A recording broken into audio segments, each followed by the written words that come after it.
Welcome to the 78th edition of Make Pro Wrestling Majestic Again. I am Tiger Hate. And I am still the Majestic Champion of the world. We tied. The gallery of many peanuts. We tied, and you are so lucky. Trust me, it's not going to work. So, we are going to be talking about Crown Jewel and a couple of different topics, but Peanut Gallery wanted to get into a subject that I think we visited somewhat briefly before Triple H took over. But now that he has taken over and has expressed desires to change a couple of things around with regards to pay-per-views, I think we should talk about that. Yep. So, over the past couple of weeks, we have seen Triple H state that he is thinking about getting rid of the gimmick pay-per-views. So Hell in a Cell, Elimination Chamber, Money in the Bank. Would they do it for Extreme Rules? Because there are different stipulations with that. And I don't know that. These are all just rumors at this point, but he has expressed a desire to move, like, for example, he wants to move Money in the Bank to WrestleMania. Again, right. Okay, have the good. women's open the first night, have the men's open the second night, or whatever. Okay, that sounds good to me. He's had a disdain for Hell in a Cell, more specifically saying that it doesn't make sense in a pay-per-view format. Nope.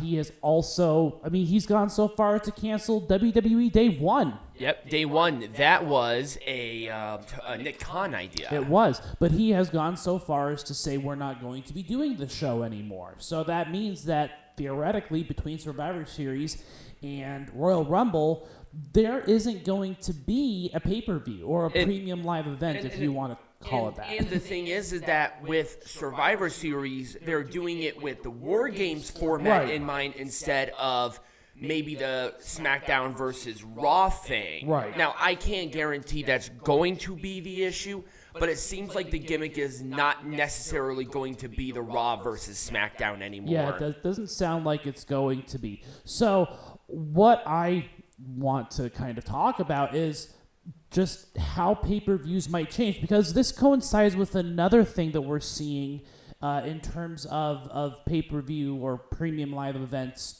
trends as well, is that they're moving a lot of their shows. Like, the majority of shows they've had this year have not been in arenas. They've been in larger venues like stadiums. Yep.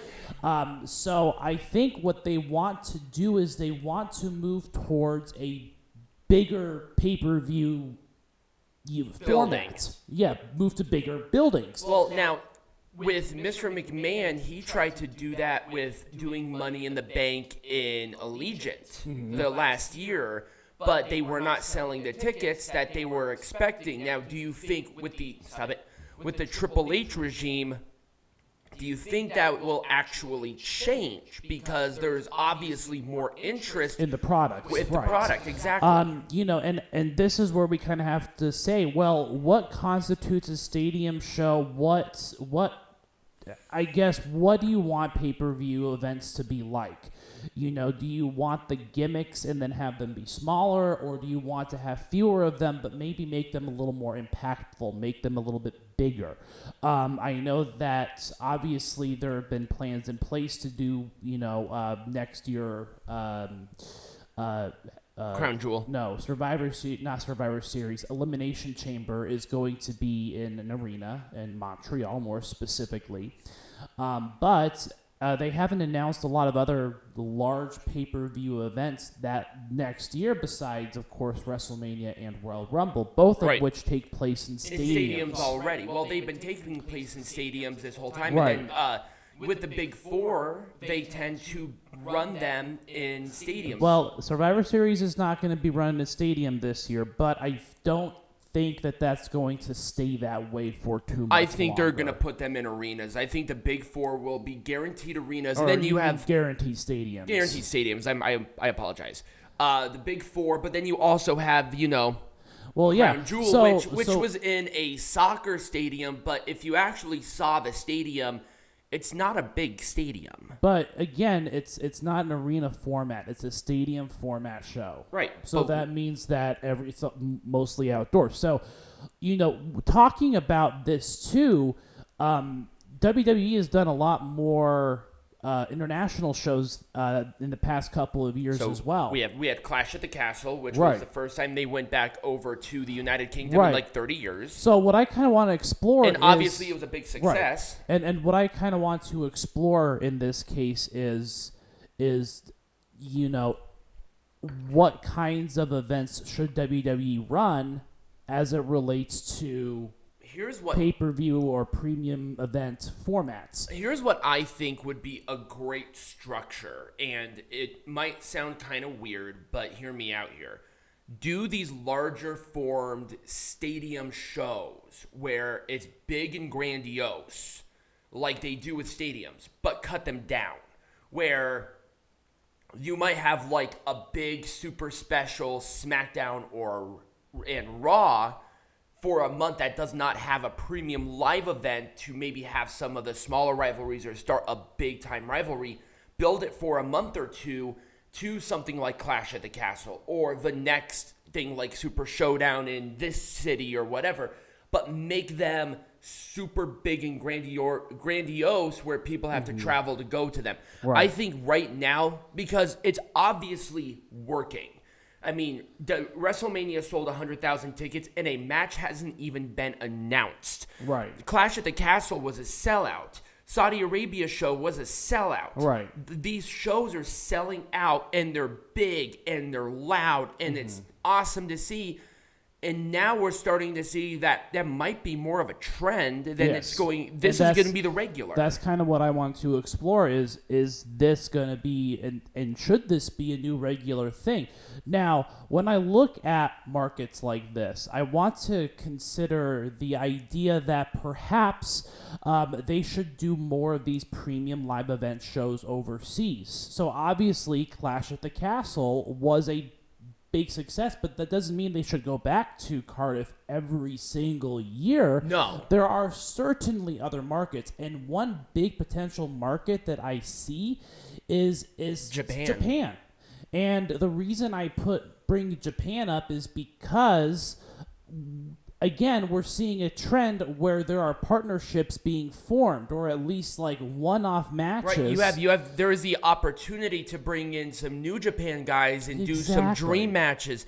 Now, this is just an example, but this sounds like the biggest example of this format happening. There's a lot of potential for shows like this to have maybe even some brand or some overlap, some brand. Well, I think together. WWE is looking at possibly doing on a much bigger scale a format that what AEW does is where AEW has the specials for Dynamite and Rampage, where WWE could possibly mimic something like that on a month where there maybe isn't a bigger show. They would sell out that building really fucking quickly. Right, or else you just don't have those. Right. Well, I'm just saying it's a solution that has worked for AEW, and WWE can do it a million times better. Well, and it would give them the opportunity to still have. But I don't want to talk about mimicking AEW. AEW is not worthy of being mimicked. But WWE should do less shows, I think. At the end of the day, I think that they should space it out every 1 month and a half instead of maybe every month.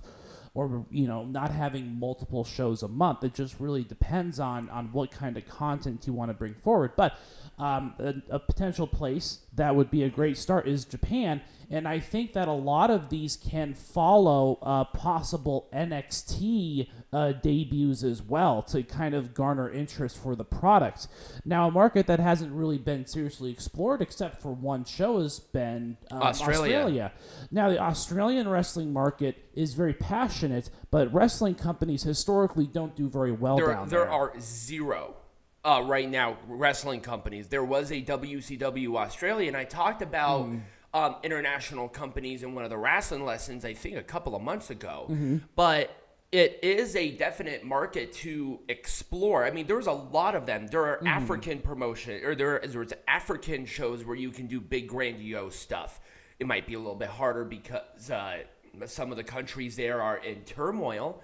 But we're not talking about those markets. We're talking about markets where WWE has proven themselves to be successful. And but they can be successful anywhere. It's WWE. Well, they can't be successful everywhere.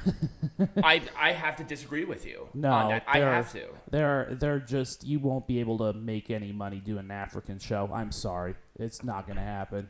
You're not going to see WWE in China anytime soon. Well, that one might be. Well, once again, you have to think of a country that's not in turmoil. And right. China right now is in turmoil. So I want to do the low-hanging fruit. This is my segment. There is.